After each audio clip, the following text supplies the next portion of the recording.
Hey Greysteel Nation, Sully here with the Barbell Prescription, keeping you strong and healthy in your 60s, 70s, 80s, and beyond. Thanks for watching and subscribing. Many of you, especially those of you whom I coach in person, have heard me use the cue, anchor your knees. I use this cue, yell it actually, when the knees continue to slide forward at the bottom. I shamelessly stole this cue some years ago from my colleague Brooke Haubenstricker, but I'm at peace with that because I'm pretty sure she stole it from somebody else. Coaches are total plagiarists when it comes to effective cues. Anchor your knees works well once the lifter groks what we're saying because it emphasizes a critical feature of what I call the thinkage of the squattage. Once the knee position and back angle are established in the first third of the descent or the eccentric phase, they must be maintained during the rest of the eccentric and the first 2/3 of the concentric or ascent. You can see this in cartoon form if you take a moment to check out my world-famous and notoriously crude Thinkage of Squattage video. Link in the doobly-doo. Anchoring the knees prevents the phenomena we call knee slide, in which the knees continue their forward trajectory late into the eccentric phase, all the way to the bottom.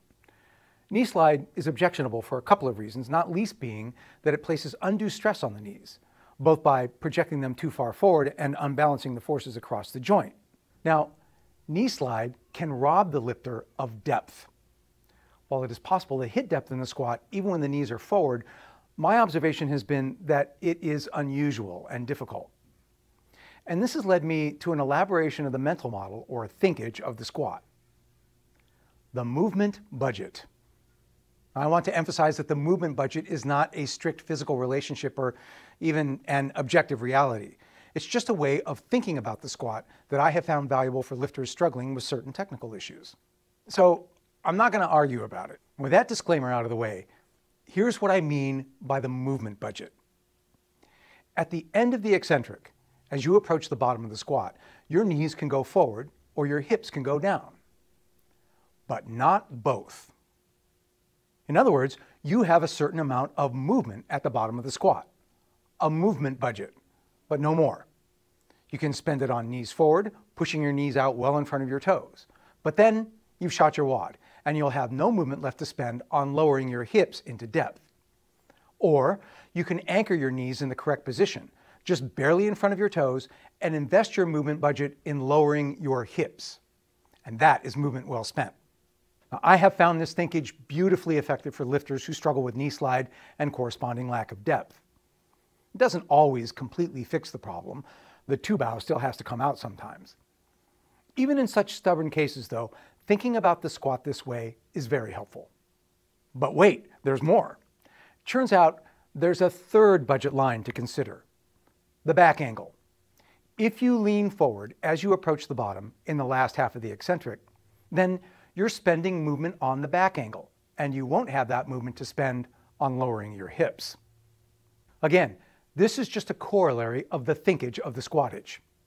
When you squat, you invest movement in activating the squat, setting up the diagnostic angles of the shin and back, putting your knees and hips in position to fire out of the hole with maximum power.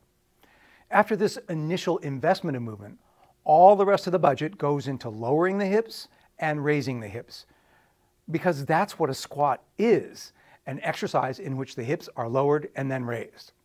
So that's where you spend the lion's share of your movement. As you approach the bottom, concentrate on moving only the hips. Don't project your knees forward, don't lower your chest or lean into the hole, don't move your head, don't shuffle your feet, don't do anything except lower your hips to the bottom and then drive them up. If you spend your movement budget wisely, staking a small portion of it up front on the shank and back angles you'll need at the bottom and reserving all the rest for moving only the hips, you'll be rewarded for your wise investment with a strong, clean, successful squat. And that is an investment in bone, muscle, strength, and your future. Stay tuned. We've got more great content on healthy aging and strength coming right up.